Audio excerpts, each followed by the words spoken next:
Hi, in this video, I'll explain how to create a return policy.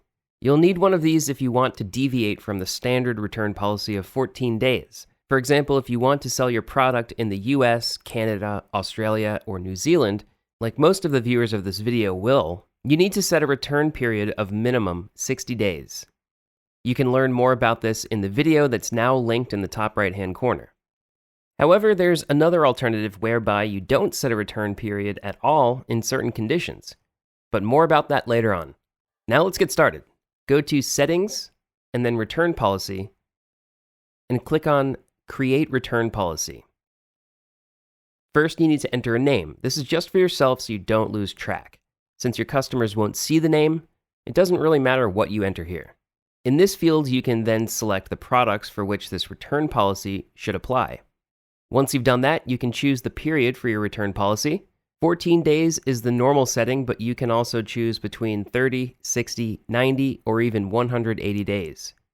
Again, the important note, if you want to sell in the USA, Canada, Australia, or New Zealand, you must set at least 60 days.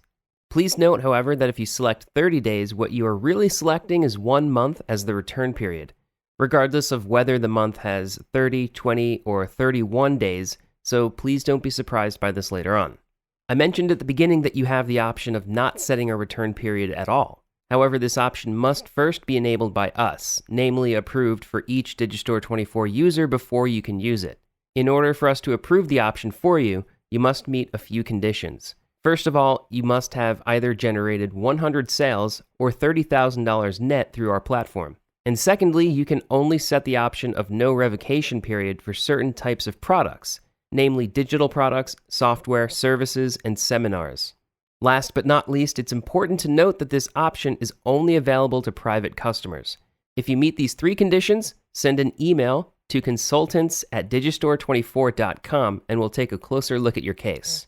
Regardless of your settings above, you can specify until which date a return should be possible.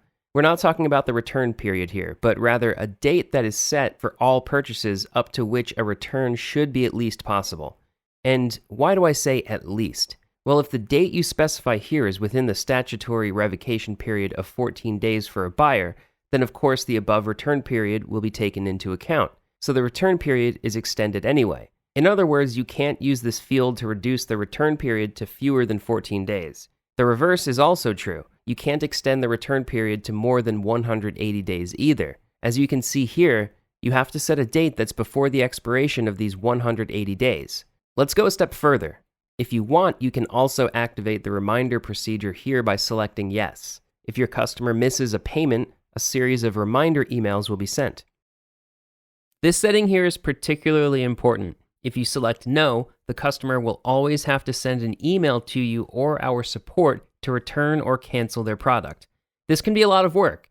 In order to relieve you and our support and also to ensure customer satisfaction, there's therefore the option to cancel independently via our automatic support system. If you click on yes here, then your customers can independently request a return and cancel. Above all, the so-called support link should be mentioned here. First of all, what even is the support link? Well, the support link is sent in the order confirmation email and positioned at the top.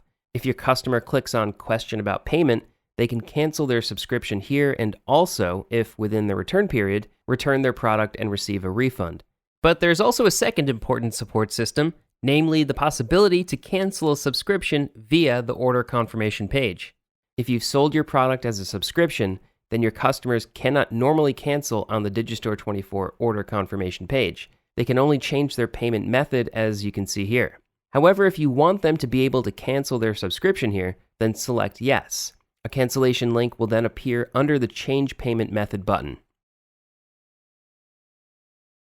As a final point, you can also set a tolerance for advance payments in the return policy. If you've offered your customers the option of an advance payment as a payment method, it can happen that your customers transfer too little money, for example, if they come from a country with a different currency and didn't pay attention to the exchange rate. Here you can counteract this by setting an amount that indicates the maximum deviation you want to accept while still considering the order paid. Now you know all about the settings options. Once you're done, click on Save, and that's everything. If you want to learn more about other product settings, just take a look at the playlist that's now displayed.